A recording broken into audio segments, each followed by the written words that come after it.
Hello, it is Ryan, and I was on a flight the other day playing one of my favorite social spin slot games on ChumbaCasino.com. I looked over at the person sitting next to me, and you know what they were doing? They were also playing Chumba Casino. Coincidence? I think not. Everybody's loving having fun with it. Chumba Casino is home to hundreds of casino-style games that you can play for free anytime, anywhere, even at 30,000 feet. So sign up now at ChumbaCasino.com to claim your free welcome bonus. That's ChumbaCasino.com and live the Chumba life. No purchase necessary. VGW. Void where prohibited by law. See terms and conditions. 18+. Hey there, thanks for tuning back in to another episode. We got a great one in store for you.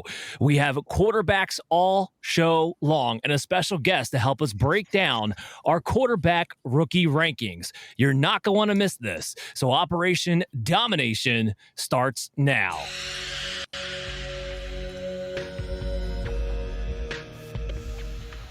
Operation Domination is underway.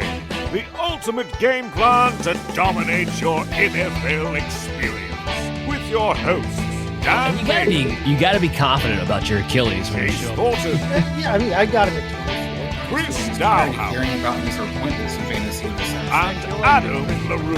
out there. Don't hope to win. Be great and dominate.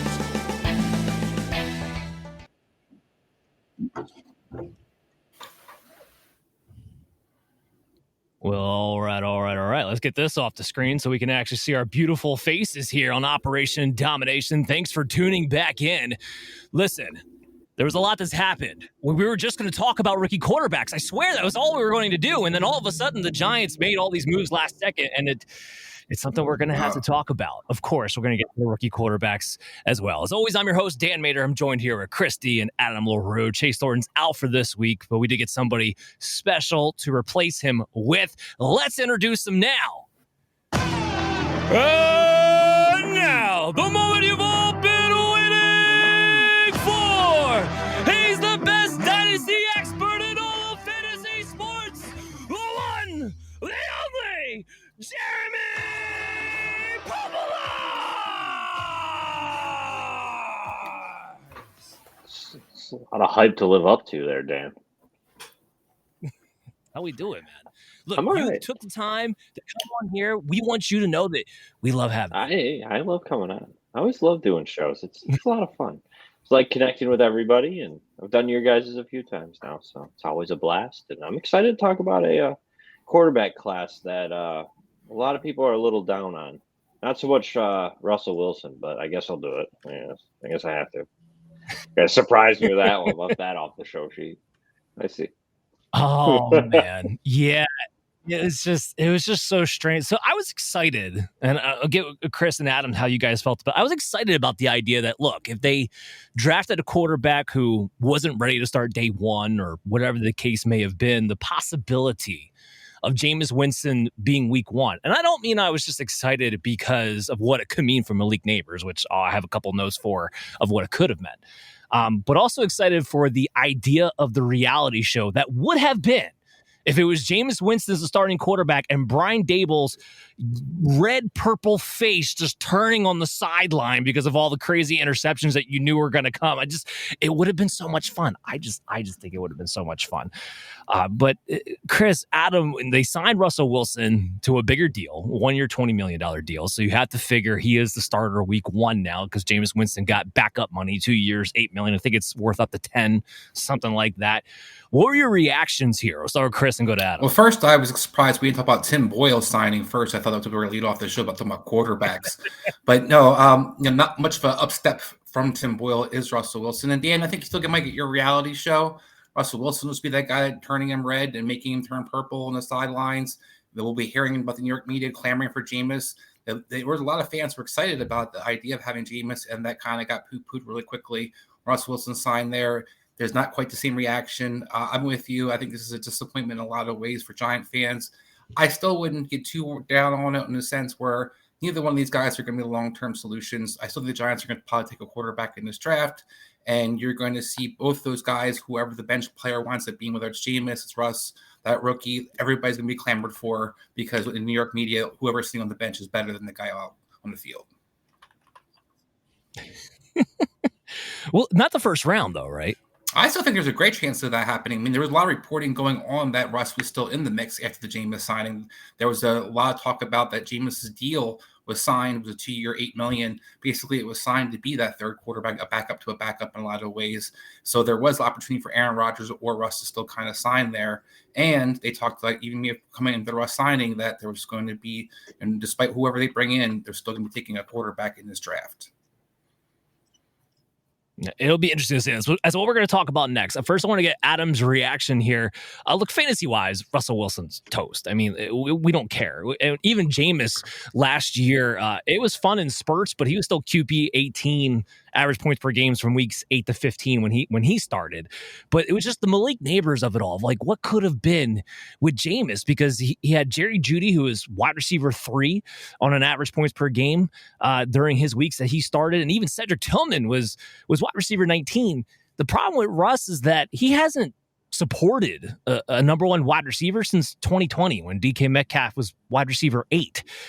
And really since then, it's been maybe a wide receiver 2. His last year in Denver was Cortland Sutton, who was the highest one at wide receiver 36. And then last year, George Pickens was wide receiver 30 during the weeks that Russell Wilson started. So I don't know. How you feeling about Malik Neighbors? This is ultimately an upgrade because it's not Tommy Cutlets or Tommy Chicklets? Yeah, I do think it'll be an upgrade. I don't know how big of an upgrade it is. I think the big key here is how they're going to be able to make it consistent. I think Russ did a fine job throwing the ball down the field, but he wasn't very consistent between the hashes, like in the middle of the field. And Neighbors, at least last season, was a high volume player. Like, you need the consistency. Now he has the speed to be that big play threat and go down the field and do all the things. So certainly, it could just be his ADOT goes up and everything averages back out to where it was, but it also could be that lack of consistency in the passing game comes to bite them, regardless of which quarterback it is, because I think that's kind of the case with both of them, that you're foregoing a little bit on the consistency in the favor of some of the big play stuff. I think this is a sign that Hello, it is Ryan, and we could all use an extra bright spot in our day, couldn't we? Just to make up for things like sitting in traffic, doing the dishes, counting your steps, all the mundane stuff. That is why I'm such a big fan of Chumba Casino. Chumba Casino has all your favorite social casino-style games that you can play for free anytime, anywhere with daily bonuses. That should brighten your day a little. Actually, a lot. So sign up now at ChumbaCasino.com. That's ChumbaCasino.com. No purchase necessary. VGW Group. Void where prohibited by law. See terms and conditions. 18+. they don't think a quarterback's going to hit them, but I mean, I guess we'll see. But a possibility. So to that point, this is where I want Jeremy to come in, because we did want to get into this conversation. We had a full offseason. We knew the Titans, the Browns, the Giants sitting at the top of the draft were all looking for a quarterback of some sort. We also know, as you mentioned at the top of the show, a lot of people aren't too crazy about this. We're about to talk about too. So the Giants make the moves of signing Russell Wilson, Jameis Winston. Cleveland traded for Kenny Pickett. There's a rumor going around they might have a cup of coffee with Carson Wentz, I suppose. The Titans seem like they're locked in looking at Cam Ward here based on everything we've seen so far.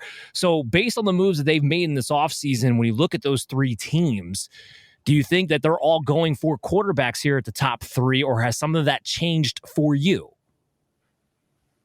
I think they're still all in play. I think at this point, the Giants realize they're probably not trading up.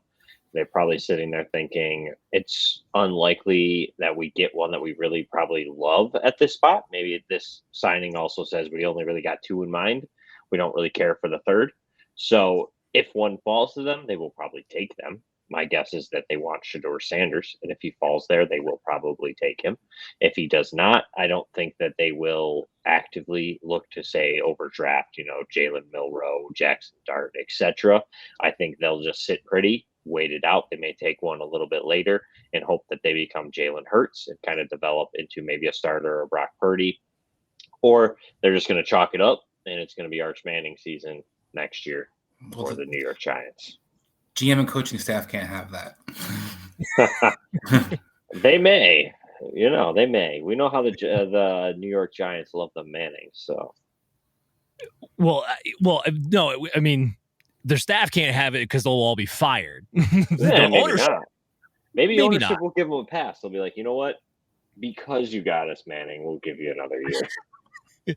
It would have to be something along those lines, because Mara seemed a little pissed at the end of the season conferences when he talked about, especially Joe Shough and Brian Dable, as far as like, yeah, you're going to keep your job, but if I don't see some improvement, you're out the door kind of deal. And this could be the Russ signing as well. Maybe they're like, oh crap, we can't start a rookie because if we go 5-10 with a rookie, we're toast. At least Russ can get us to 8-8, and we can survive another year. That could be their thought process as well. And real as quick, sad as it sounds, but it could be very true. Just look at the money that's committed to. It's $25 million basically for your starting quarterback option. So they're not really committing a lot of money to both these players. Then keep that in mind. James is an easy guy that you can move if a possibility doesn't, keep on the roster. The rookie plays well. But you talked about the ownership and GM, Dan. They made it very clear that they're going to be loading up the quarterback position in many ways this offseason. Yeah, so it's definitely still in play, I would say. But I think this also gives them the opportunity to say, hey, you know what? To Jeremy's point, neither quarterback we like or love. We don't love one that falls to us here. We're at least set. We at least have a plan at the quarterback position. I can't say the same thing for Cleveland. I can't imagine Kenny Pickett is a plan. Jeremy, what do you think? I think Deshaun Watson's your plan. Sadly. I mean, it is what it is. He's stuck there. They paid him enough money. Ultimately, I think if they miss, he's probably your starter. I don't think they're rolling Kenny Pickett out. I don't know if it's the best answer, but I don't know if Watson's going to play next year due to the injury. I don't think he's going to play. Maybe. I thought I saw him working out. Wasn't he working out just? Deshaun's out next season. He's definitively not playing next season. He re-injured himself his Achilles again. He's out for the entire season next year. Oh, I totally forgot about that. Jeremy, he's totally working out though. I fell for the hype video. God dang it. 6 weeks ago, Jerry. It's funny you brought that up. So Dr. Brian Scott, who comes on the show all the time during the season, and he's great with it. He actually commented on those videos saying, like, one, they were 6 weeks ago before the second surgery of the Achilles. Those videos got everybody. So that's yep. Gosh, dang it. I wasn't expecting him to be the starter. I just wanted to have some fun with you there. But if I had to pick, I'd probably take Deshaun Watson in a boot over Kenny Pickett. I'm just saying. Either way, I do think that the Browns could be a potential trade up or sit and wait. If they don't end up with them, they may just take their second quarterback. I really think that they have to take a quarterback. I don't think Aaron Rodgers is going to make his way to Cleveland. And there's not much else out there on the free agent market to really, unless they make a move for Kirk Cousins. I saw some crazy person saying, I don't say he's crazy, but I saw that crazy video that people are talking about where maybe they're in potential trade for Dak Prescott, which would only mean that they're probably sending their first round pick, and Jerry Jones just really wants Shedeur Sanders, which I would 100% believe. So I could see that being a thing potentially, but I don't know. I really don't know what the Browns are thinking at this point. They may also just say we're rebuilding, and they may be saying, well, let's go ahead and get Arch Manning next year. Yeah, I mean, look, it's possible if you're not in love with one of these quarterbacks. I mean, when I say one of these quarterbacks, frankly, I'm talking about Shador Sanders here, because let's get into our rookie quarterback conversations that we want to have. So Cam Ward is consensus-wise everyone's top quarterback, and that is the expectation is that the Titans are going to take Cam Ward. In fact, they're going to have a private workout with him soon. And look, Cam Ward had a fantastic season, transfers over to Miami. He struck gold in a couple of different ways. One, he got a much better team. He did improve his mechanics on his part to kind of shine a little bit. And three, the other part he struck at was that this quarterback class isn't that great. So he's able to kind of skyrocket to the top of it. And he looks like he has the best physical attributes of the class as far as being a passer is concerned, along with some of the refinement that needs to go with it to be the number one pick. Adam, I go to you. Tennessee Titans, they take Cam Ward. Let's focus on this from the standpoint of, is he a good fit with Callahan and some of the weapons that they have there? I think so. I think the big thing for him is they're doing a better job of figuring out this offensive line. I think there's still work to be done, but I think it's going in the right direction largely. I think that is key for him. I think it's key for a lot of these rookies, candidly. I mean, none of them I thought were impressive, like from the pocket in regards to pressure. If anything, Ward was one of the guys who panicked the least, but I think that's kind of the problem. He was almost a little too nonchalant about pressure. You catch him standing straight up, like ball at his hip, quite a bit. But as far as the weapons, I mean, look, he's great at making plays on his own. He's great at going down the field. You wish that there was more of a one here, but I think he can kind of make that work. I think, again, for a lot of these rookies, just having a line in place is going to be key, and this is a decent opportunity for him. Jeremy, what do you make of Cam Ward? Is he definitely the number one guy on your board? And two, from a dynasty perspective, what do you think his value truly is? Yeah, he's the clear one for me. He was a guy that I liked prior to this season. Watching him at Washington State, I really liked what his game pertained to. A guy that does have a decent pocket awareness, like you said there, Adam. He does sit in there a little bit longer than you would love to see at times, but he also has that ability to enough mobility to escape that. We see that on the regularities of like those, Patrick Mahomes, Josh Allen just kind of scrambling for dear life in the backfield and then ripping one down the field type of throws from Cam Ward. So the line obviously can always be improved. We want that no matter what team you are at the NFL level. But of this class, I feel like he's one that has enough creativity to be able to survive a situation like that. Jackson Dart's pretty well at it as well. Shedeur Sanders a little bit less, still has that ability, but yeah, as far as Cam Ward goes, I like everything that he has. Like you said, Dan, the physical tools and traits are definitely here. He has a strong arm. He can push the ball down the pocket or down the field fairly well from in the pocket or outside the pocket. And again, I think he's better in the short to intermediate type of areas. I think he's going to fit very well into Callahan's system. He isn't going to rely totally on his legs. He's going to have a little bit of that ability to spread the football out. We saw it at Washington State where he didn't have the best talent and was still a very productive passer and be able to move the football down the field. So I'm not too worried about the lack of necessarily talent thus far in that receiver room. But Calvin Ridley's enough. You can move the ball with one player at the NFL level if need be. And I do think they will add to that, and which is a good class for accessory pieces at the receiver position that they could potentially add later in the draft. So I still have faith that he's going to be good as far as dynasty goes. I don't think he's a consistent top 5 player by any means because of that lack of mobility. He can move. He could be used in the red zone type of area, but he is more of Patrick Mahomes, Justin Herbert, Trevor Lawrence, where it's like, okay, you got a third and short. Let's stress the defense with a bootleg or a quarterback rollout, something to those effects, where he's not Lamar Jackson, Josh Allen, where they're going to draw up a quarterback power by any means. So he has enough of that, which can be used in the red zone to have those rushing touchdowns, which will help him a little bit. So I do think that he could be a top 12 quarterback at some point in his career. He's going to need a little bit more help. He's not to that point where he's elevating, Valdez-Scantling to a viable receiver, but It is Ryan here, and I have a question for you. What do you do when you win? Like, are you a fist pumper, a woohooer, a hand clapper, a high fiver? I kind of like the high five, but if you want to hone in on those winning moves, check out Chumba Casino. At ChumbaCasino.com, choose from hundreds of social casino-style games for your chance to redeem serious cash prizes. There are new game releases weekly, plus free daily bonuses. So don't wait. Start having the most fun ever at ChumbaCasino.com. No purchase necessary. VGW Group. Void where prohibited by law. See terms and conditions. 18+.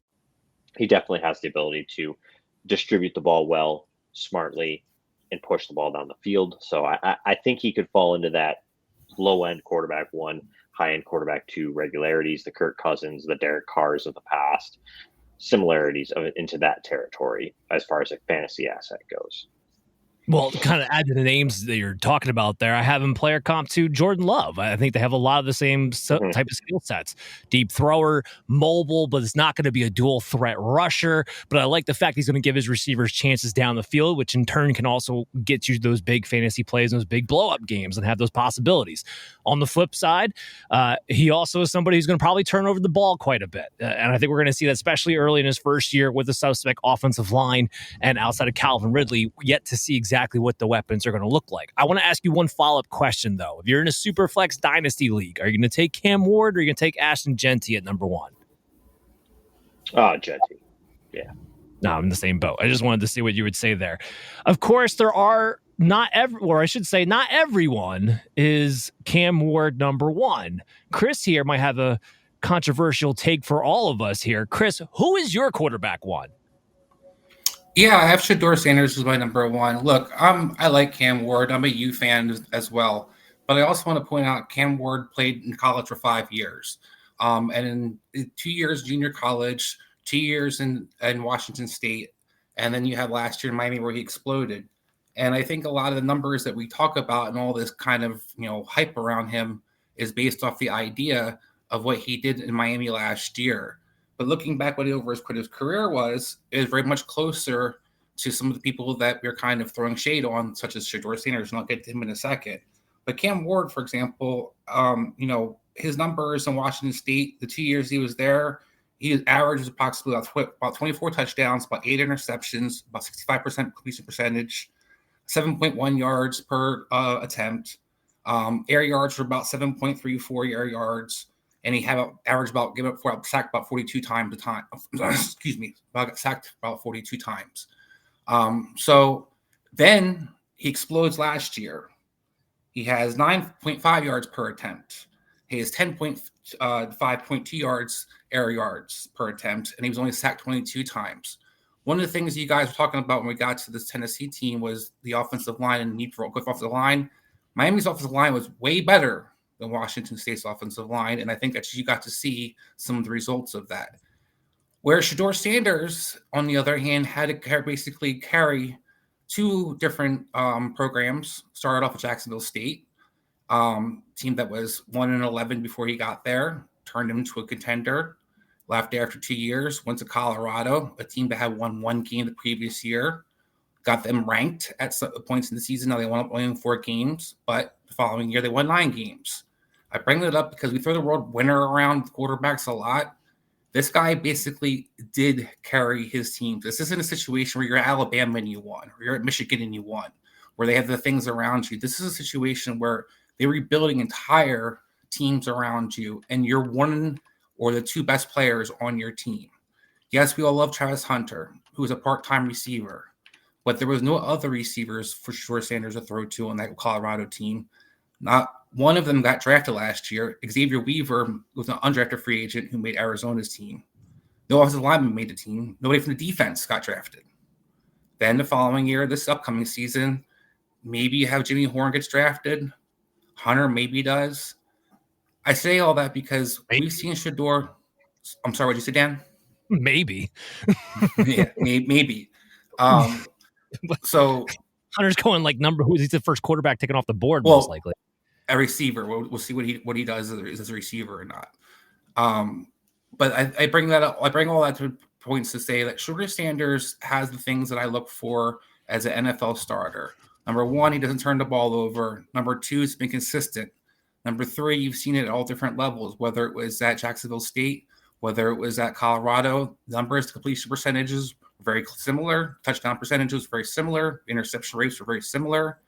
Now, you look at what he had to kind of put up with. I know Adam talked about the pocket presence. Shedeur does have some issues, and I'm not going to act like he's a perfect prospect.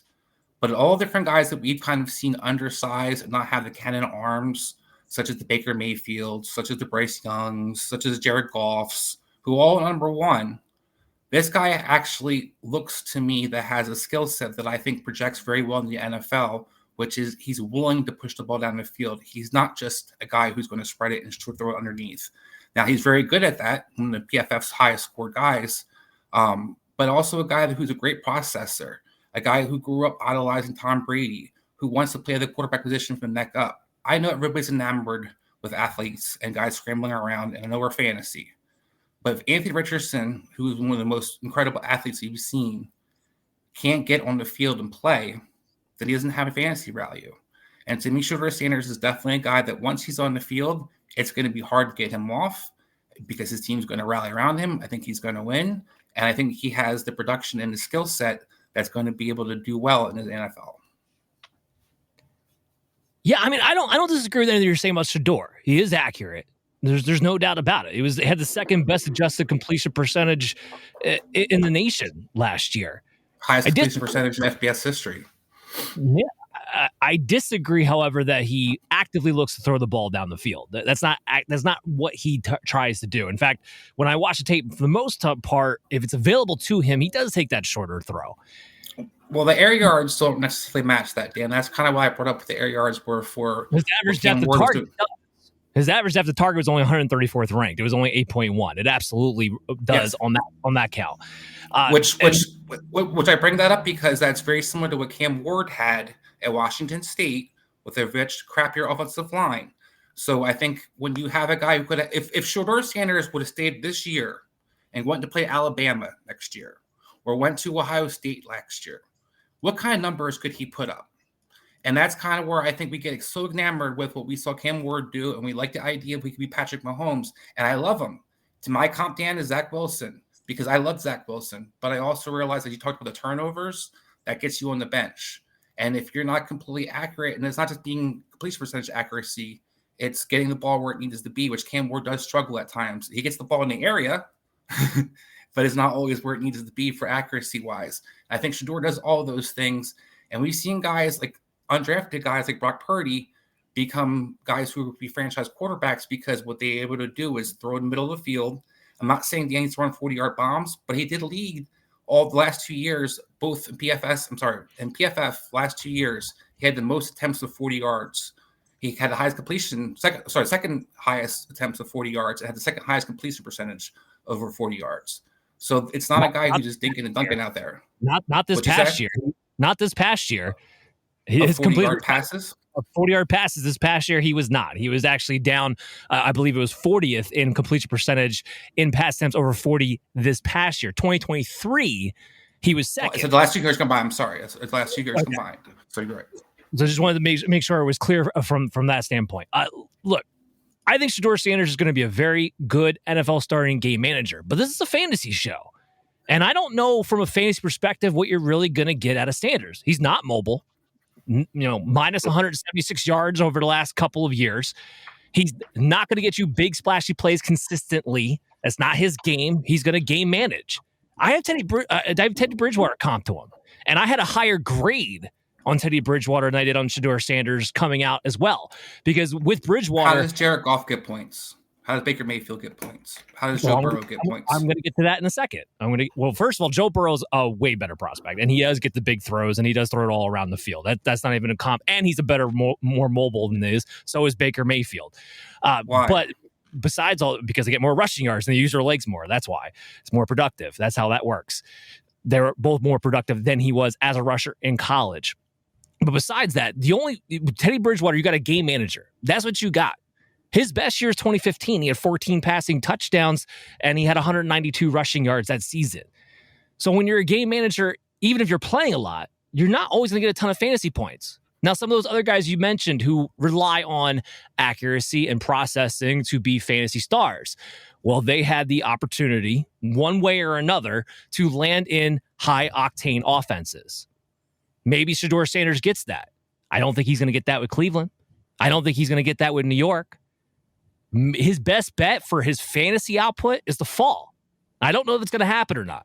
I still have money on him falling outside the top 10 because I think ultimately people are not that in love with him. We'll have to see. Based on some of the moves or lack of moves that the Browns have made, I've begun to question that.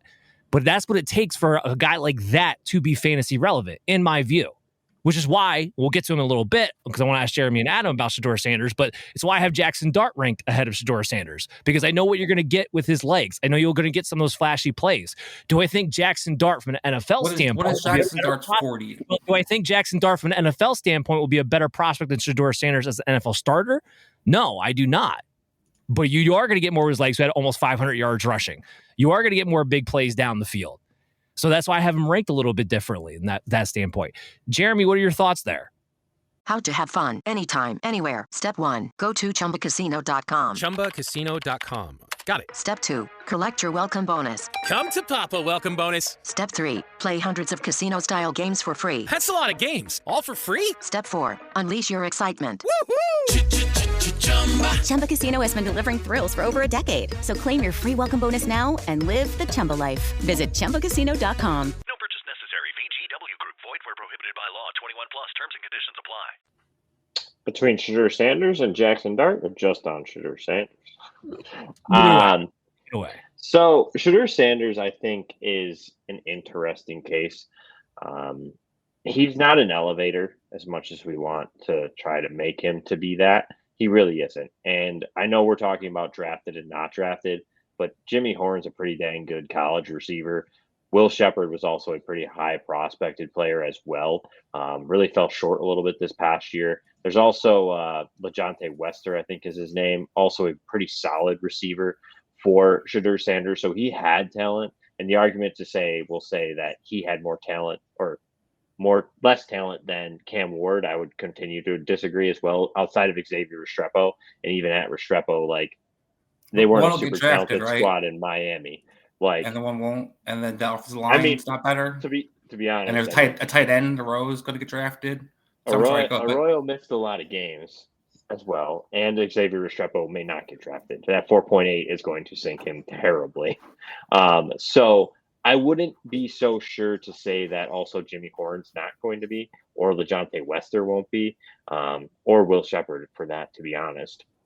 I think that when it's all said and done, I think that Cam Ward is heads and heels ahead of Shedeur Sanders as far as a prospect goes, just because the game is now. I will agree, Chris, you're 100% as far as the accuracy goes with Cam Ward. He's just a little late. He isn't a very great anticipatory thrower. Where Shedeur Sanders excels is what in my scouting report, for example, I basically verbed it as you could tell that he grew up with a dad that was an NFL Hall of Famer because he's mechanically sound. He does what you're supposed to. He looks like he was coached well, and he's getting the best that he can because he's coached well. He doesn't have the physical tools to be an elite NFL quarterback. He just doesn't.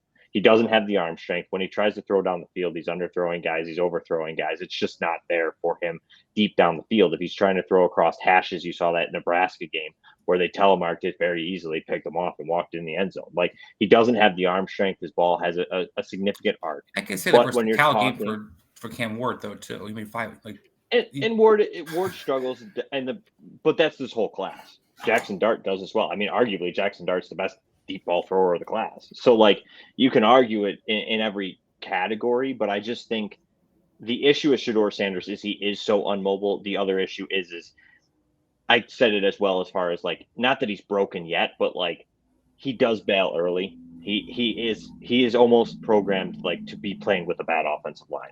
That's part of it. But then you see reps where he stands in there tall, he takes the hit and delivers the ball.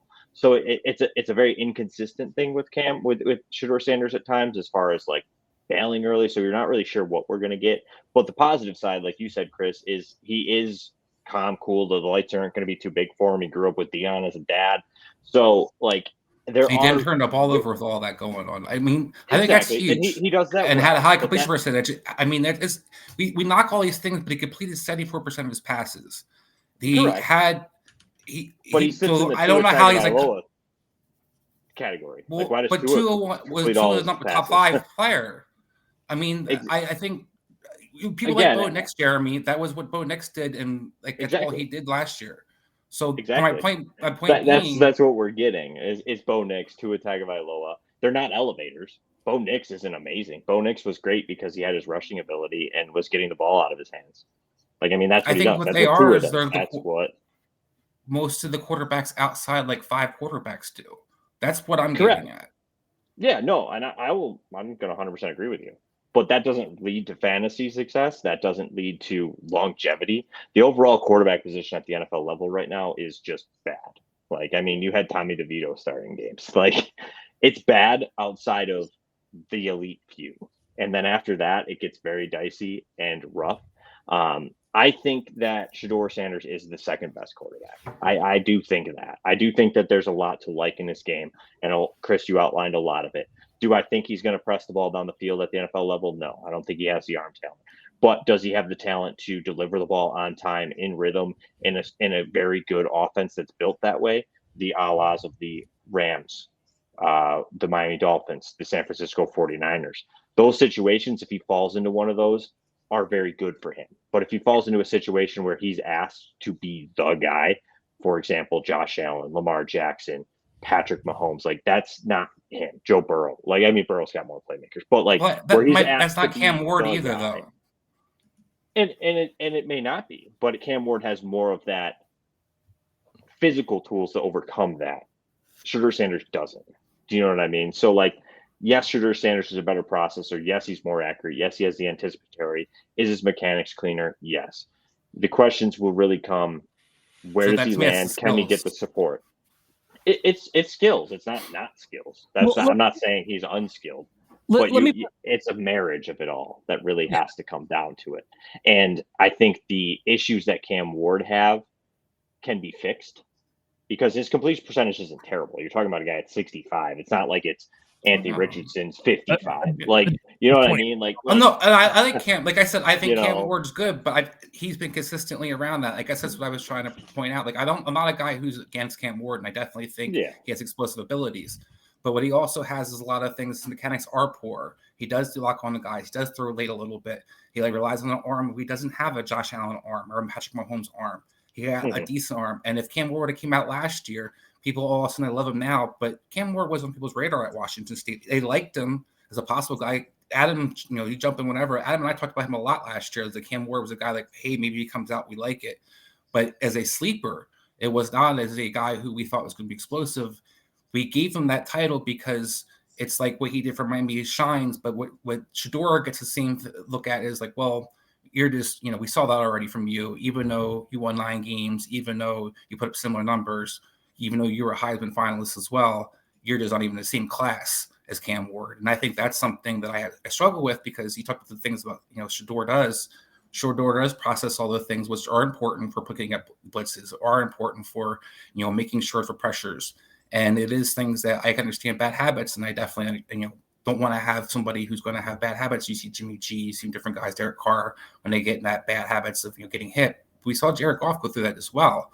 But I think one of the biggest things is if guys can process, they know where to go with the ball, they know what they're supposed to do with the ball. And he's not a statue. Like, people can act like Shedeur Sanders can't move. That's another thing. It's like this. I struggle with all these things that we knock on him, but yet he was able to complete all his percentage passes. He didn't have a good line. It was a Heisman finalist, and he was throwing to a two-way player most of the time. You talk about those other players. I mean, they're guys, I guess, but I also look at, this is programs that were nowhere.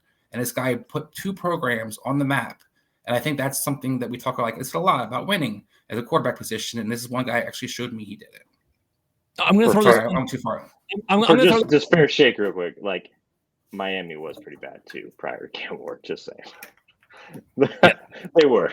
It was a one win in like 10 years, but go ahead. Yeah, I mean, I know Colorado's ascension was better, but I'm just saying Miami was kind of bad. It wasn't what they were living up to.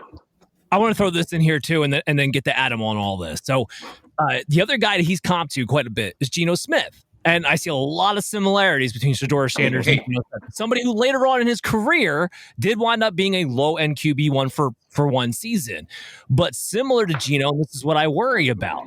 If you're going to be a game-managing type and you don't wind up in a situation with one of these great offenses, which he's not poised to do, then he could easily be on a bench. And then if you're going from a dynasty standpoint, if you spend a first-round draft capital on a guy like Shedeur Sanders, you're not keeping him for 6 years waiting for him to fall into that situation. He's going to be a waiver wire pickup. It's the other reason why I have him ranked as quarterback 3, draft capital, keeping him there. But Adam, jump in here, buddy. Yeah, no, I mean, I think you guys have hit on a lot of it. I guess the areas where I'll, throw some of my disagreements. First of all, I think we're being a little harsh on his mobility. I know he didn't use it all that much, but to me, this was much more of a CJ Stroud, I'm not using it, than I'm incapable. I don't think he's unathletic. I would think to me, he's more athletic than Baker Mayfield. Now, some of the other guys you compared him to, I would agree, but like then a Baker, like I think I can use his athleticism in the red zone in a way similar to what Tampa Bay was doing this year. It's not like crazy, like I'm not building an option offense around him, right? Like I think he's got that level. I would give Burrow the better long speed, but I think he moves in short areas a little bit better than Burrow does. Now, partially that's because Burrow's had some knee injuries, but that's besides the point. Otherwise, I mean, I agree. I don't think he's one that it goes down the field as much as I would personally like. I mean, this is a guy who I believe around 60% of his passes last season were within 10 yards of the line of scrimmage or behind the line of scrimmage. This is a guy who, I mean, to me, when you talk about the ability to maybe take the next step and throw down the field more at the next level, who really struggles with pressure. And specifically when it comes to pressure, he's someone who, in my opinion, it was weird, right? I'm willing to forgive a guy who struggles with pressure from the interior. That's something that it takes quarterbacks the NFL level a long time to figure out. What worries me is I thought tackle pressure specifically got to him way more than I would prefer for a quarterback who is one who doesn't have those tools, right? Like if that happens to, I mean, even an Anthony Richardson or a Cam Ward or whoever we're going to take as these rawer guys, like they have the arm strength to go off the back foot and potentially still make a play. I think if I've got Cam Ward who's backing up instead of stepping up into the pocket.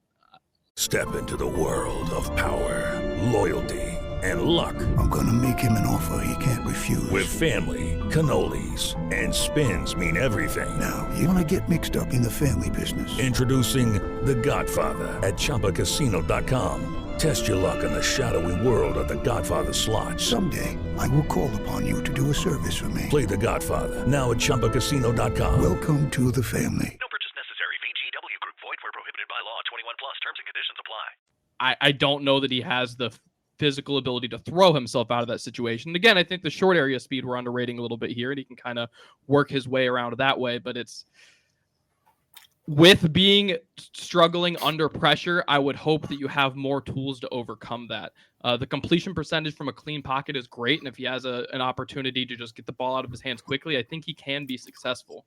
I don't think Cleveland would be that bad, to be honest with you. I think they've got guys who can get open quickly and can make who can catch the ball in traffic, like a Tillman, for example, you could use as a West Coast big target-esque guy.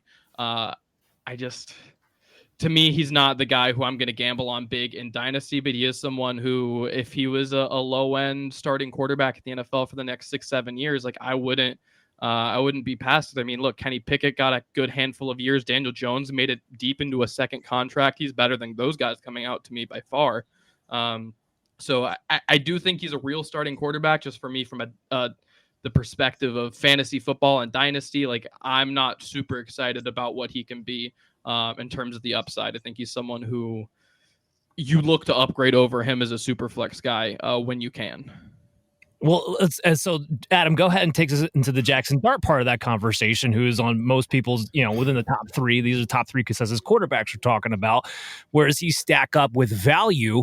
And maybe if he is taken a little bit later, and therefore probably you can take him a little bit later in your rookie drafts, does he present more value to you as a later round guy? I'm a lot lower on Jackson Dart than most people are, I think. Look, to me, I think all of the quarterbacks outside of Shador Sanders and Cam Ward, you are stripping down to the bones and teaching how to play quarterback. They're all guys who have physical abilities and skill sets. And Jeremy, I believe you brought this up. I do think he throws potentially the best deep ball in this class, for example. Like, I think his actual throwing form and technique is really good. But how he's reading the game and perceiving offenses, I don't exactly think is quite an NFL caliber yet. I think he is someone who at that system he was in is very much so not translatable to the NFL level. But all the guys, again, after those first two, you're having similar issues in that sense. But for me, if I'm going to teach you how to play quarterback, he's not my preference. But what I will say, I think his ceiling is pretty solid. He's actually also up there in that completion percentage category as being pretty accurate. I mean, let's talk about the guys we just talked about, because they're kind of the cream of the crop in that category. Over the last 2 seasons, Shedeur Sanders was in the 92nd percentile, Cam Ward 90th. Jackson Dart's hanging in right at 88th, and the big time throw rate is actually higher than either of them over the last 2 seasons. Problem is pressure to sack isn't that great either, but also not a guy who's turning the ball over like crazy. But again, the system is a big part of that. On tape, I thought the pressure to sack showed up a lot more candidly than it did with it felt more similar to Shador Sanders than it did to Cam Ward, despite it statistically being closer to Cam Ward. I think he was just able to get the ball out a lot quicker, just given the system he was in. A pocket presence wasn't really a strength for him. And he missed some weird layups underneath at times. It's one of those things where, again, I think the form down the field was pretty good when he got the chance to step into balls, but in the tighter pockets, it got a little weird for me. Someone who has NFL talent physically, has the technique, but again, I think you're teaching him how to read offenses, and that's not something that I've seen go all that well all that often. No, that's fair too. And again, look, I'm the one person on here who has Jackson Dart ranked number 2. Part of that is because of how much I just don't really care about this quarterback class outside of Cam Ward, or I should say, I don't have as much hope for this quarterback class giving me fantasy dividends outside of Cam Ward. And going back to it of, look, I know with Jackson Dart, I comped him Daniel Jones. And Daniel Jones, for all his flaws, was a fantasy relevant quarterback for a stretch there, because you're going to get some rushes, you're going to get some deep throws. And if he has more than just, a third string wide receiver as a starting wide receiver, he might be able to make a few plays. I'm not a big guy on Jackson Dart as an NFL starter for longevity purposes. I'm not. Look, I love Trey Harris, and this isn't the wide receiver show. We'll get to that in a couple of weeks. But just watching Trey Harris's tape, the amount of throws down the field that were late, overthrown, not layered because they were they're line drives. He doesn't really have the ability to layer them in there. I mean, it drove me insane. The fact that Trey Harris was able to make some of the plays he was able to make on some of those errant passes just speaks to his talent, but it also speaks to Jackson Dart. Like, you're getting a uber talented wide receiver having to make acrobatic plays because you can't put it where you're supposed to put it. And I do think there was a lot of questions with his ball placement. And in particular, this kind of goes to Adam's point, but post-snap read ain't there. So that was one of the issues I saw on tape with him as well. But are you going to get some mobility? Yeah. Are you going to get some deep throws? Yeah. Do I think he should be drafted in the first round? No, I don't. I have a 3rd round grade on Jackson Dart. I also have a 3rd round grade on Shedeur Sanders. So that kind of tells you where I'm at with them. And even Cam Ward, again, my comp to Jordan Love kind of tells you where I have him. Draft capital, low end round 1, high end round 2 type of player, but NFL needs quarterbacks, and these guys get the draft capital assigned to it. For Dart, if he winds up on the Steelers, forget everything I just said. You can flush him down the toilet. I'll send him lower than the sleeper guy I'm going to talk about later in the show. If he winds up on the Steelers, that would just be a terrible fit from a schematic standpoint, because he'll never get to learn the quarterback position. But Jeremy, your take on Jackson Dart? So I think Dart and Shedeur Sanders are pretty close in a way of how they operated their offenses. Both of them ran that similarity in the RPO style offense. Both were asked to get the ball out on time, in rhythm, into the short to intermediate type of areas of the field while testing the deeper portions at less regularity. I would agree. I think that at times Dart's deep throws would deteriorate as far as the accuracy kind of went. I think as far as the arm talent goes, and consistently, although it was inconsistent, consistently he was probably the best of those 3. They're all not the best deep ball throwers, but I do think Dart has more physical traits than Shedeur Sanders. But where Dart really falls apart for me is the mechanic side of the game, where Shedeur Sanders is very clean, fluid, makes it kind of look easy, gets the ball out on time. When that's all working for Dart, it looks great. When it's all perfect and dandy, he's got a clean pocket, he reads the defense well and can step into the ball and put it where it has to be, he can do it very well with like some of the best. The issue that I see a lot is that he disconnects his upper body and lower body, leans a little bit too much on the arm talent when he probably shouldn't. That results in those missed layups in the short areas of the field. He's not really stepping through the ball. Ball's coming out a little high. As well as he kind of has a less of a pocket awareness than Shedeur Sanders. Like, Sanders would bail early too, but Dart wouldn't necessarily bail, but he would panic. And that's where that mechanics broke down as well. So Dart has a way to go, but I think he's closer to Shedeur Sanders. I'm fine with someone having him at 2 instead of say Shador Sanders. I don't necessarily love that people who have him ahead of Cam Ward. I can get it because like this class is very close, like they really are. But I do think that for me with Jackson Dart, it's been a late rise. He feels a little bit like the NFL just feels like they need a quarterback. He's got the physical tools. He's got the rushing upside, production at the collegiate level.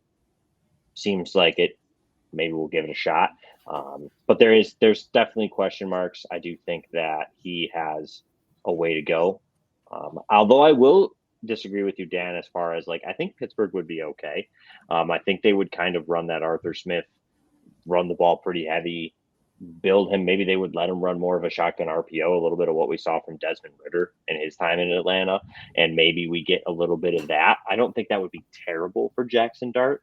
Now, would he learn how to play the quarterback position? No, but he may never, a la Anthony Richardson at this point in time. So if he can fit into a system that works for him, let it go. I mean, that's what we get from Brock Purdy. Brock Purdy's good. I'm not saying he's not, but the only reason Brock Purdy is because he got that opportunity in that system that fits him perfectly and fits what he does well perfectly. Josh Allen's Josh Allen because he ended up in Buffalo with a team that let him do what he does well. Patrick Mahomes is Patrick Mahomes because he landed with Andy Reid in a system that lets him do what he does well. Why did Zach Wilson fail? Why have so many Jets quarterbacks failed? Because they aren't letting them do what they do well. They're trying to make them fit into wrong systems. So if he finds that right spot, I do think Jackson Dart could be well. The same with Shedeur Sanders and the same with Cam Ward. I really do think that there's some longevity here in quarterbacks, a ton of fantasy upside, elite quarterbacks by no means, but they definitely can fit into that mold of an NFL starter for sure. All three of these guys. So that's our top three. As you can see, controversial and divisive, but there is somebody else that we want to talk about from a fantasy standpoint in particular. He gets kind of exciting, right? And that's Jalen Milroe. And look, there's a wide range on where this guy could be drafted. The team's going to have to fall in love with him. The point with him, when you're talking fantasy standpoint, is that like you are the best rusher. When it comes to that cheat code, you are the guy, 745 rushing yards. But Chris, when you look at Jalen Milroe, I mean, what's your realistic expectations for a player like this? Where would you value him at in a rookie dynasty draft? Yeah, I have him as my third quarterback in fantasy. I don't think, for me, I kind of disagree with Jeremy. I think there's a huge drop off after the first two. And then I think there's everybody else from about 3 to 8. So I think Jackson Dart could be thrown in that mix. I think some guys thrown in the mix we'll talk about. But I think for me, Jalen Milroe has the highest upside of those guys in that mix. People talk about the upside of Jackson Dart being able to run the ball. I think Jackson Dart has that kind of illusion of being an athlete. Yes, he can use athleticism, but it's not game-changing athleticism. While you have a quarterback in Jalen Milroe who can carry you with a running attack and his ability to run the ball. He has the arm strength. It's not something that we kind of just think he has an arm, or sometimes he makes some certain throws. He has a legitimate arm. Now, the problem with him, of course, is it going to go where it's supposed to go? Is it going to be, is he going to read defenses? I think a lot of those things are going to be issues for him. Jeremy talked about the fit. I think people know what they're going to get in Jalen Milroe, which kind of helps him in some ways. You shouldn't ask him to sit there and be Tom Brady and start spreading the ball around. But as a result, you usually get fantasy production. And I think in a lot of ways, he can be and I don't want to get this too twisted, but I think he could be a poor man's Jaden Daniels or a poor man's, or actually a version of Anthony Richardson who doesn't play, because he can do things that Anthony Richardson never got tantalized by, but he actually produced with. He does run the ball consistently. We talked about Anthony Richardson's rushing numbers aren't necessarily what you think they are in the NFL. You also have Jalen Milroe has the ability to be more accurate.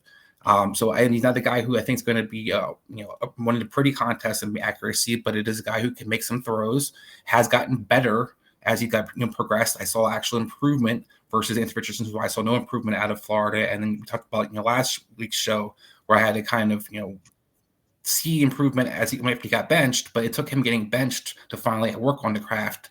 Where versus this guy who I think Jalen Milroe realizes he's got to get better. He got better this year in Alabama. It wasn't a whole lot better, but I saw improvement. And the accuracy, hey, if you just get a couple more passes completed, Anthony Richardson wasn't, people were still okay with him being started just going into the season because he was pretty productive when he played. So you can win with these quarterbacks who don't necessarily complete a high percentage.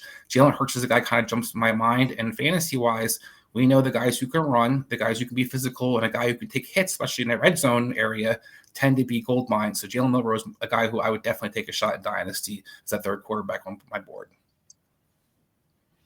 Yeah, it's just, look, he's got the upside, right? He's got the physicality. I still wish he would have ran the 40 just so you can see exactly how fast he would have been at the combine.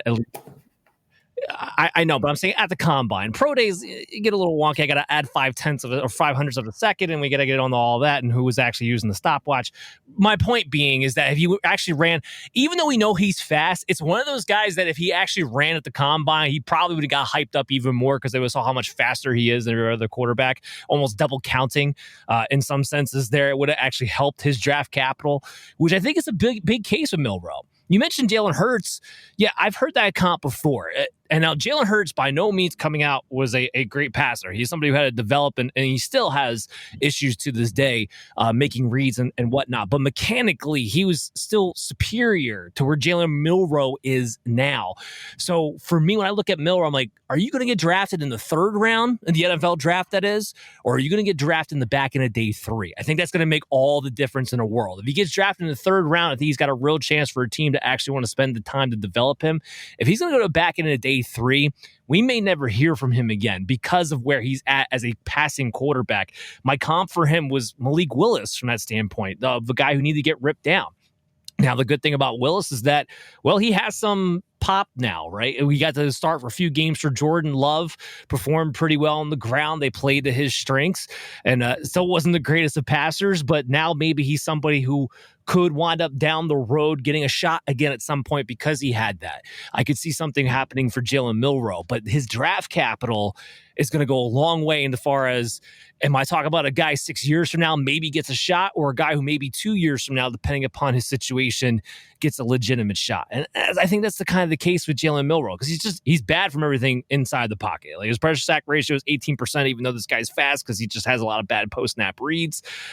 The only thing that's nice about him is his average depth of target, is his big-time throw rate. But that's about it. It's a lot you gotta move on. You got to move up from there. Jeremy, when you look at Jalen Milroe, is this the wild card of the class, or are you just out because, like, look, I don't know if this guy's ever going to play? I have him at 3, begrudgingly. I just feel like you got to lean a little bit on like the athleticism.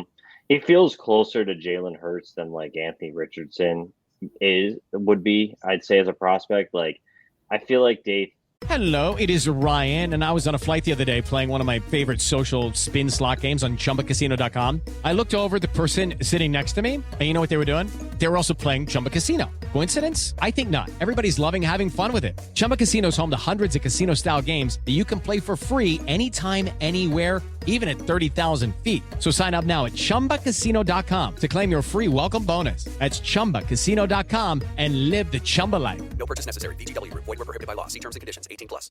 To kind of make sense for him somewhere. He is further along as a passer than Anthony Richardson. By no means is he prolific. And does he have a long way to go? Yes. But in the right spot, and I don't know what that right spot is because, Philadelphia already has a quarterback. Pittsburgh. I don't know what would be right. I maybe Pittsburgh if Arthur Smith is fine with just never throwing the football. But now with DK Metcalf and George Pickens, I don't know if that's going to go over very well for very long. Maybe that's a spot. Honestly, to tell you the truth, I'd really like him to go. What about the Rams? What about the Rams? No, see, I prefer Indianapolis. I'd rather him just go to Indy and because I could see him beating Anthony Richardson now. I'm just saying. Yeah, I don't disagree with you on that. I only mentioned the Rams because there's a lot of talk about the Rams wanting to go in a different direction after Matthew Stafford getting that mobile type of quarterback. He gets to sit there, develop for 2 years with a really good offensive guru, really good quarterback mentor. And one thing, and I think Chris mentioned it, Jalen Milroe, there's no doubt about his work ethic. This guy does work. He does try to actively get better. I just think from that standpoint, that was kind of interesting to me. I don't know. That's where I was coming from. And yeah, I could see it. I don't know if that's McVay's. I mean, I know they're saying that, but McVay wanted Jared Goff, then he got Matt Stafford. He wants that pocket passer. Spread the ball around, get it out. And And I'm sure they want to maybe go a different direction because they've struggled to get an offensive line that can do anything. But to me, I feel like there's other guys in this class that they would have more allure to that I'm sure we'll get to here maybe in a few minutes. If not, we'll talk about them at the end. I'll throw their name out there. Well, I think I know you're going to talk about, but I got to get Adam in here, so maybe we'll have Adam talk about him first. Tyler Shough. This is somebody who's been moving up boards. I know he's moved up my board, and again, not a lot to say with a quarterback class like this, where you're looking for, show me something. Show me some kind of physical attribute I can latch onto. Show me some kind of process in your post-snap reads or pre-snap reads that I can lock. Show me something that translates. And Tyler Shough did that. He blew the combine away. I didn't expect him.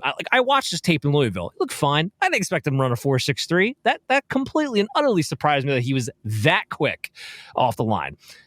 This is an old guy, right? 25.4 years old or 25.6 years old now. And unfortunately for him, it was 3 major injuries. So you're worried about injury. It didn't really break out until his age 25 season in Louisville because he was backing up Justin Herbert. Just think about that. This guy was backing up Justin Herbert in Oregon. That's how far back his college career goes. He was backing up Justin Herbert. When you really think about that, it's just kind of mind-boggling to me. But he is quick. He is accurate. He's 38th in adjusted completion percentage. He does make some big-time throws, 41st in big-time throw rate, and he takes care of the football, only a 1.8% turnover rate. So there's some things to like here. I comp him to Clayton Tune, and I know that doesn't get everybody all excited in their pants, but he has the big size, he has the mobility, and he has the arm you like. The question is, can he put it all together at the next level? Adam, what do you think about Tyler Shough? I like him. He's my QB4 in this class after Milroe. He's someone who... Look, I was really impressed. I wasn't that surprised by the 40 time, to be honest with you. I thought he looked pretty athletic on tape. I was really impressed with what I saw as a guy who, at the time, wasn't really getting a ton of talk. That definitely picked up once we got to the combine. But, man, I like him. To me, he's the most interesting of these, him and Milroe, the guys who I want to build up if I'm trying to teach someone how to play quarterback. The injuries, the age, definitely concern on the age front. At least I'll say, at Oregon as a redshirt sophomore, he wasn't having a bad season when he was on the field. None of these stops have been like, oh, he sucks. It's been like, oh, he's hurt, or, oh, this starter is really good. It hasn't really seemed like his ability is ever the primary issue here. The other thing that I'll say with him, the arm strength, he's not Jalen Milroe, but what he is definitely, like, he has an NFL arm. He can complete NFL throws. He can throw outside the hashes. He can do those types of things. The other thing I'll say with Tyler Shough is he wasn't extraordinary really prior to the Louisville season, but once we get to Louisville, he was fantastic in pressure to sack and turnover worthy play rate last season. Now, the rest of his career, middling, nothing like extraordinary. But again, these are all super small samples prior to last year. I think he has an NFL skill set. He is one of these guys who you are probably teaching him how to read the game. But I thought he was really accurate on tape last season at all levels of the field. He was someone who I was really impressed with in that regards. I think he's a natural quarterback and someone who can potentially have a much better pro career than he did in college. Chris, what's your take here as the old man on the show? I'm just kidding. Yeah, there's a lot of old men in general in this draft. We saw Bo Nix was in college forever last year as well. Tyler Shough, to me, is a guy that I have fourth on my board as well. I kind of agree with Adam. Look, I'm not thrilled, like I said, between 3 to 7, 3 to 8 guys. I think they're all projects in a lot of ways. It's all going to be, there's a lot of coaching fit kind of work for you that Jeremy kind of alluded to. It's all about kind of what's around you to be able to succeed. But this guy reminds me a lot of Sam Darnold. That's what I see in the guy. I see a guy that if he has the right skill set around him, right players around him, he can kind of make things happen. He likes to be aggressive down the field if he can. He likes to be able to push it outside the hashes, which a lot of guys in this NFL today don't do very well. He's a decent athlete. He can scramble and use his legs if need be. But a guy that is a little bit late on his throws, does get a little happy feet when there's pressure, does have a little older, does have a tendency to break down his mechanics sometimes, especially when he's on the move and throwing. So there's things that I do have some issues with Shough in general. I'm not necessarily blown away. I haven't talked about his 40. You can see the athleticism, but you're not going to see necessarily a guy who's going to run like Michael Vick or run like ridiculously. But like I said, like a Sam Darnold, like a Daniel Jones, a guy who can possibly use his legs, a guy who can be effective in the RPO action. He does look the part in a sense. He's 6'5", 6'4", has solid body fit.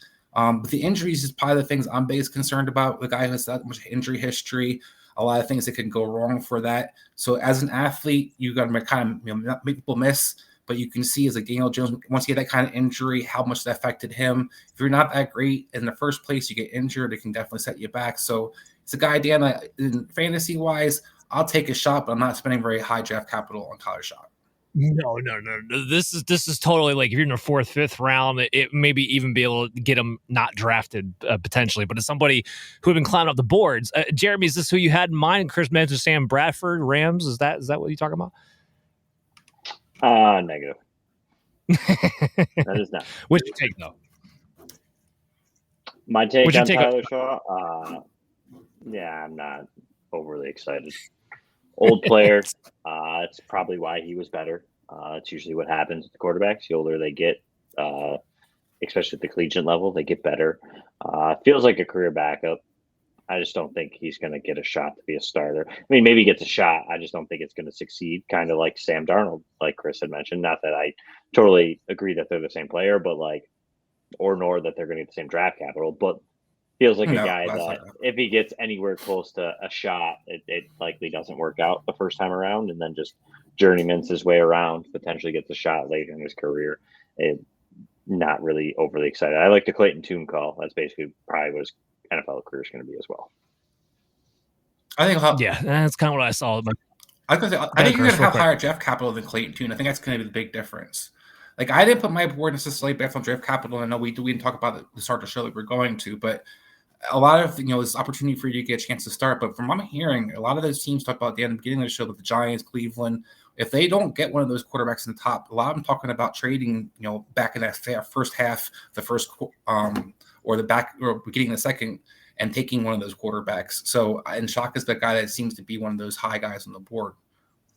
I think it's a mistake. Well, I'm not going to argue that, but of course, I'm not an NFL GM, so for a reason. So I don't know. We all could be.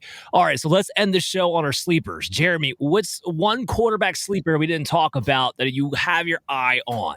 I think the guy after the top's Kyle McCord, personally. I like a lot about. I like Riley Leonard. I think Riley Leonard brings some stuff to the table. Talk about winning culture, kind of a guy that can rally teams. I think he's interesting. But really, Kyle McCord seems like. Yeah, I mean, I think Kyle McCord, though, is really kind of the guy. ACC record this past year, over 4,700 passing yards. Has a career interception rate of only 2%, so another guy that doesn't really turn the football over, and has a plethora of passes. So, I mean, he has over 900 passing attempts in his career at the collegiate level, and that was really only in 2 seasons because the other 2 prior he had less than 50 total. So he's a guy that's willing to chuck the football around the field at a 66% completion percentage this past year at Syracuse on a program that doesn't have anybody when you're talking about help on the field. So, 34 touchdowns this past season. Proved that he could play at Ohio State. It wasn't to Ohio State standards necessarily, but I do think that in the right situation, Kyle McCord, the Rams, could be a very good NFL quarterback. He has a lot of those tools. He has the arm talent to put it wherever he needs to. A little bit of his problem is overly being a gunslinger at times. So he gets a little rambunctious there. Sometimes it works out. Sometimes it doesn't.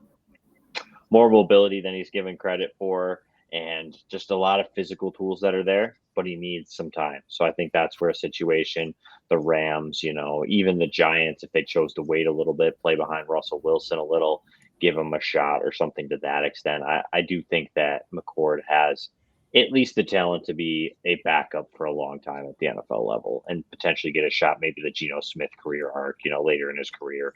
Not a guy I'm really drafting outside of Superflex leagues, but Hello, it is Ryan, and we could all use an extra bright spot in our day, couldn't we? Just to make up for things like sitting in traffic, doing the dishes, counting your steps, all the mundane stuff. That is why I'm such a big fan of Chumba Casino. Chumba Casino has all your favorite social casino-style games that you can play for free anytime, anywhere with daily bonuses. That should brighten your day a little. Actually, a lot. So sign up now at ChumbaCasino.com. That's ChumbaCasino.com. No purchase necessary. VGW Group. Void where prohibited by law. See terms and conditions. 18+. Interesting for me late in like the 4th round of a Superflex rookie draft, no matter where he goes.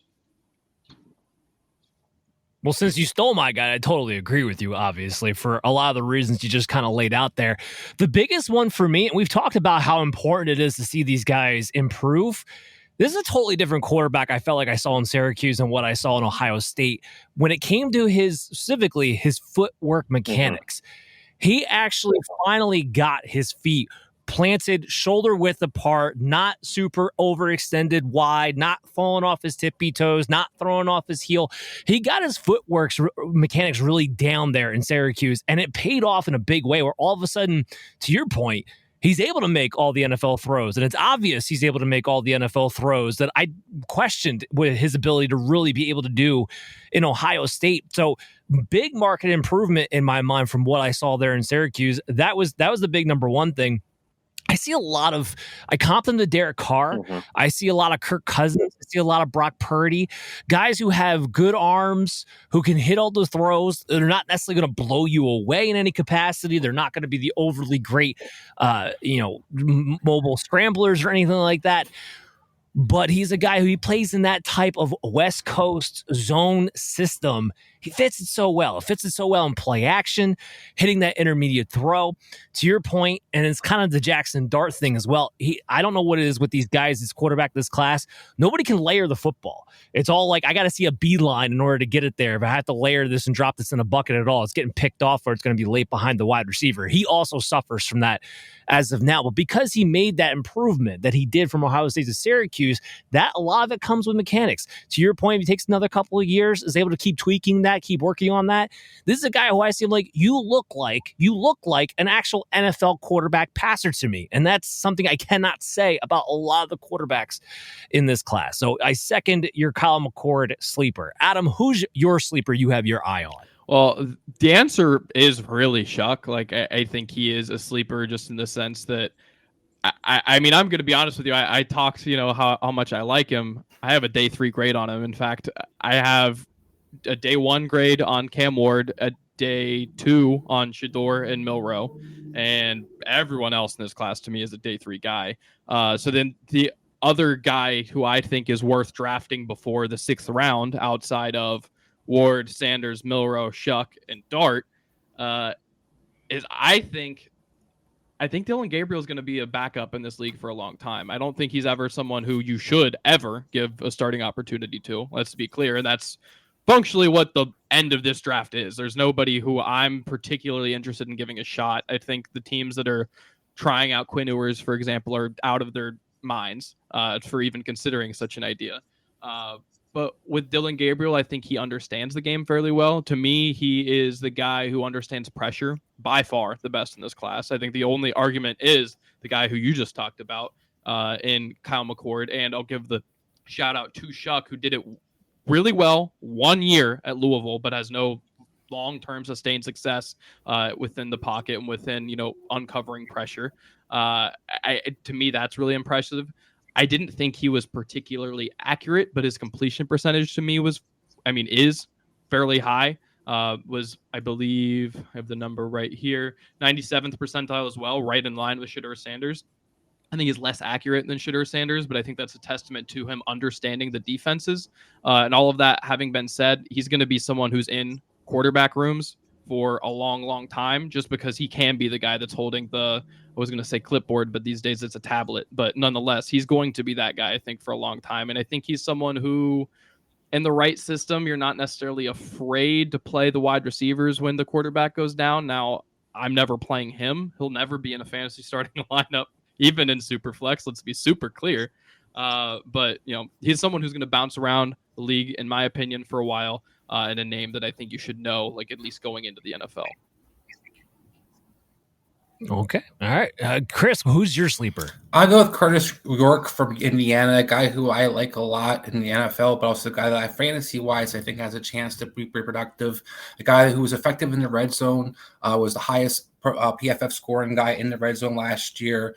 Last 2 years is one of the metrics leaders of under pressure, so I about guys under pressure. Has the prototypical size, 6'4", 220. Has some good mobility. The issue I was worried about with him is he does have an injury history. That's why he's kind of been around.